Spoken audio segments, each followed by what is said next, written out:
Welcome to the Deep Dive. We take stacks of sources and distill them down into essential knowledge for you. Today, we're trying to unlock the mind of, well, one of history's truly great geniuses, and see how his way of thinking might just spark something in your own life. We are definitely talking about Leonardo da Vinci, and specifically Michael Gelb's work on how to think like him. The idea is really compelling, isn't it? That our brains have this phenomenal, basically unlimited potential. And da Vinci, through his life and notebooks, kind of left us a manual. A manual from da Vinci, yeah. You might wonder, why him for this deep dive? But maybe it should be, why not him? I mean, he wasn't just a painter. Oh, absolutely not. Architect, scientist, musician, inventor, anatomist, geologist, astronomer, cartographer. Botanist, historian, writer, the list just goes on. He really embodied this sort of holistic genius across so many different fields. And Gelb argues, quite convincingly, I think, that this kind of intelligence, it isn't just fixed. It's not set in stone genetically. There's research like Bernard Devlin's suggesting maybe only, 48% of IQ is genetic? Less than half. Yeah, less than half.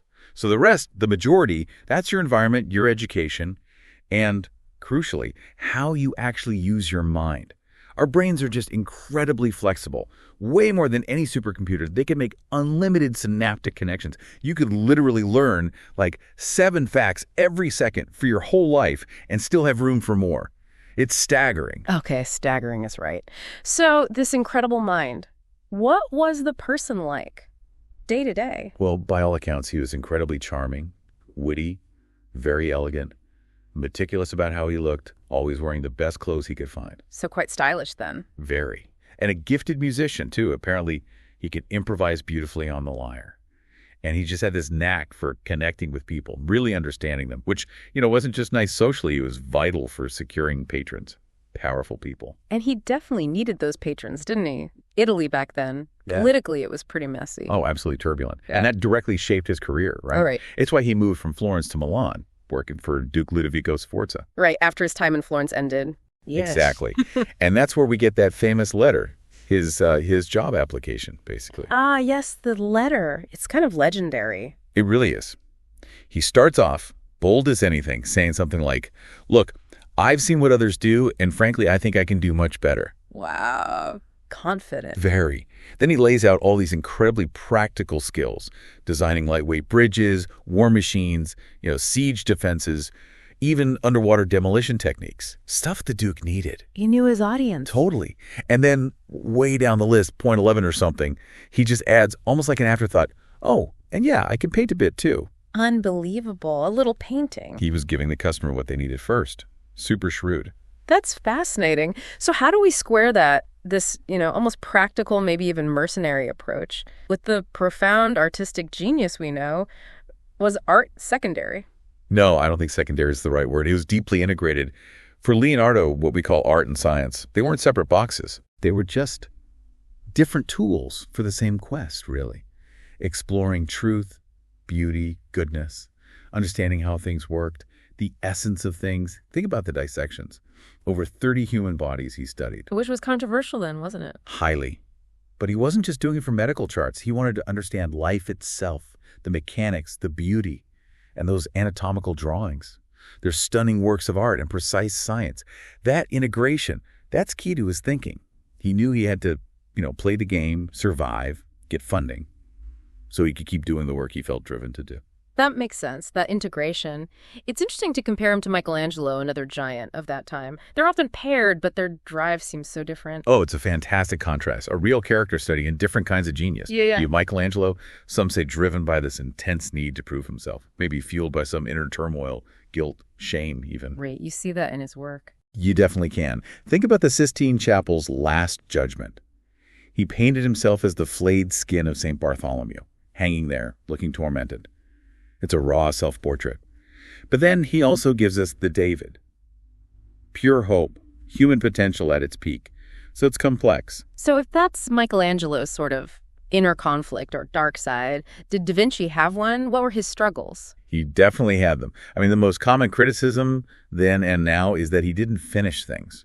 So many projects left incomplete. Yeah, you hear that a lot. Why was that? Well, some historians think it was this relentless perfectionism. Like he wasn't trying to be better than other artists. He was trying to compete with nature itself. With God, maybe. And he could never quite capture that ultimate perfection he saw in the world. Also, I suspect, he knew he was a genius. And maybe finishing an altarpiece just wasn't as compelling as the process of discovery itself. The learning was the goal. So the journey, not just the destination. Exactly. And that leads to that poignant note you find in his journal sometimes. That flicker of self-doubt. Tell me if I ever did a thing. Tell me if anything was ever done. Wow, for someone who achieved so much, to ask that feels like a significant dark side in a way. It is. But maybe dark isn't quite right. It creates, chiaroscuro, that play of light and shadow you see in his paintings, forms emerging from darkness. Understanding his genius means seeing both the incredible light and those shadows of doubt or incompletion. They define each other. You need the dark to appreciate the light. Right. No light without the dark. Okay, so this brings us right to Michael Gelb's core idea. That Leonardo didn't just do genius things, he left clues, instructions almost, in his notebooks. Clues for us on how to think more like him, how to tap into our own potential. Precisely. Gelb boils it down to 7 principles. 7 ways of approaching the world that Leonardo embodied. First up is Curiosità. Curiosity. But not just casual curiosity. It's that childlike, passionate, relentless desire to know. Like kids always asking why. Exactly. It's our birthright, Gelb says, but we often kind of let it fade. Leonardo kept asking incredibly profound questions his whole life. There's this powerful exercise Gelb suggests. Sit down and write 100 questions. Non-stop. 100, wow. Yeah. The first 20 or 30 might be pretty standard stuff, but by the time you get to questions 70, 80, 100, you start breaking through your usual thought patterns. You tap into deeper stuff, unconscious assumptions. It primes your brain for insights, especially if you ponder them before sleep. Or, just use the basic journalist toolkit. Who, what, why, where, when, how. Keep asking. I love that. It's like creating a vacuum that discovery just rushes into rather than pushing uphill. That's a great way to put it. Yeah. Okay, second principle, Dimostrazione, demonstration. It means committing to testing knowledge through your own experience. So not just taking someone's word for it. Exactly. Don't just accept authority or dogma blindly. Be skeptical, be critical. And this is crucial. Be willing to learn from your mistakes. See them as data. Gelb have this nice idea. Encourage cynics to try skepticism, skeptics to try enthusiasm, and vice versa. It's like breathing in and out open-heartedness, then scrutiny. Ask yourself constantly, how's that actually working for me? If a belief isn't bringing you joy or insight, Dimostrazione says, experiment. Find out for yourself, like Leonardo did with dissections and prototypes. That's a tough question, but so important. How's that working for you? You could spend years championing a life you don't actually enjoy. So true. Third principle, Sensazione, sensation. This is about actively refining your senses to make your experience richer, more alive. Leonardo wrote something like, the average person looks without seeing, eats without tasting. Breathes without awareness. Yeah, I get that. So sharpen your senses. Pay attention. Notice the exact shade of blue in the sky. Listen to the different layers in music or birdsong, which, by the way, studies show can boost your immune system and creativity. Really? Birdsong? Yeah. Or try comparative tasting. Get 3 different dark chocolates. Really taste the differences. It's not just for fun, though it is fun. It sharpens your perception overall. In business, it helps you read body language, hear the nuance in someone's voice, spot misalignment. It makes you sharper, less dull. I can definitely see that. Like savoring wine, you're training your palate, your attention. Exactly. And that heightened awareness leads into Sfumato. The fourth principle. This one's about embracing ambiguity, paradox, uncertainty, increasing your tolerance for things not being clear-cut. Sfumato, that's the hazy effect in his paintings, right? Like the Mona Lisa's smile. Precisely, that mysterious, smoky quality. He achieved it by blurring lines, letting figure blend into background, making your eyes seem to follow you. It's unsettling, intriguing. This teaches us to hold complex, even contradictory ideas in mind without rushing to a simple answer, to stay open in times of change. It's about emotional intelligence, keeping your humor, staying connected to your purpose, even when things are uncertain. Resist the urge for easy answers. Let insights emerge from the haze. That makes sense why her smile is so endlessly fascinating. It is ambiguous. He used countless thin layers of paint, didn't he, to get that light from within look. Incredible technique. Okay, fifth principle, Artenza. Art and science. Basically balancing logic and imagination. Leonardo saw no split. He was this amazing scientist and artist and inventor. It was all one exploration for him. Mind mapping, Tony Buzan developed it, inspired directly by Leonardo's notebooks, is a great practical way to do that. Mind maps. Yeah. Put the branches in colors. Yeah, using colors, drawing images, connecting ideas non-linearly. It activates both sides of your brain, the analytical and the imaginative. Gelb really recommends doing it by hand first, with pens on paper before going digital. The physical act helps forge connections. That sounds like a great way to break out of rigid linear thinking. We often lean so heavily on logic these days. We do. Okay, number 6, Corporalità, the body. Cultivating fitness, grace, poise, the physical self.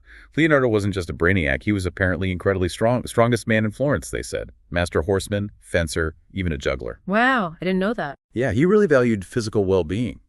He wrote about preserving health, avoiding bad moods, eating well, dining with friends, modern exercise, preferably in nature. People noted his movements were exceptionally graceful. It's about having the right energy in the right place at the right time. His physical discipline wasn't separate from his thinking. It fueled it. Gave him the stamina, the clarity for that intense mental work. That's a truly holistic view, isn't it? Mind, body, spirit, all connected, feeding each other. Totally. And finally, the 7th principle, Connessione. Connection. Recognizing and appreciating the interconnectedness of everything. Leonardo literally wrote, everything connects to everything else. It's systems thinking, pure and simple. In the bigger picture. Exactly. Seeing how seemingly separate things relate.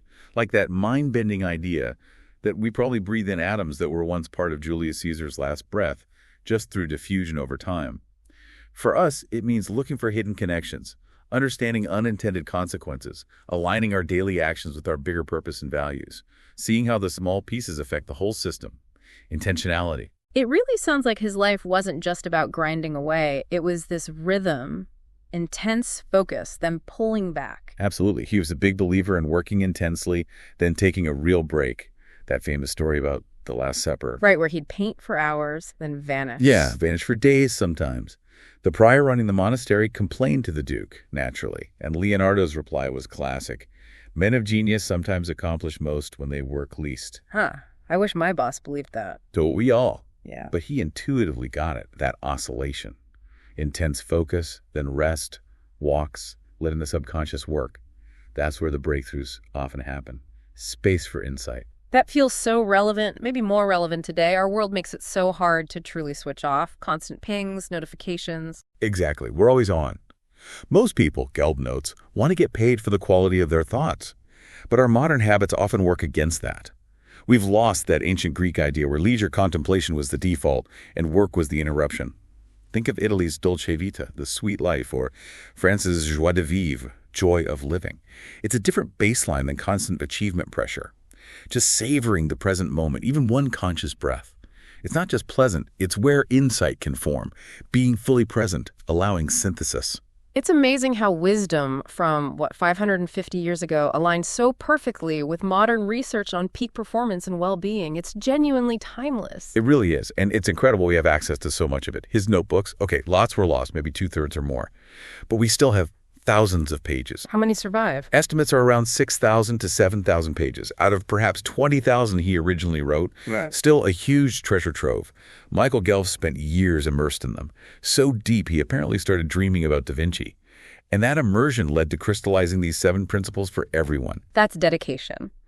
So wrapping this up, what's the single biggest takeaway for you from this deep dive into Da Vinci's mind?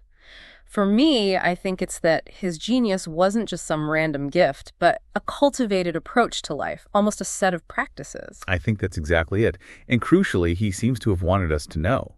He left instructions. His art and inventions are endlessly fascinating, of course.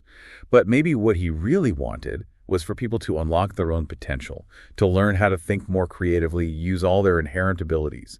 He believed it was possible for everyone. So a final thought for you, the listener, to take away and maybe apply. Consider this. What's one area in your life, just one, where you could consciously introduce a bit more chiaroscuro? Where could embracing both the light and the shadow, the clear and the ambiguous, actually lead you to deeper insights or unlock more creativity?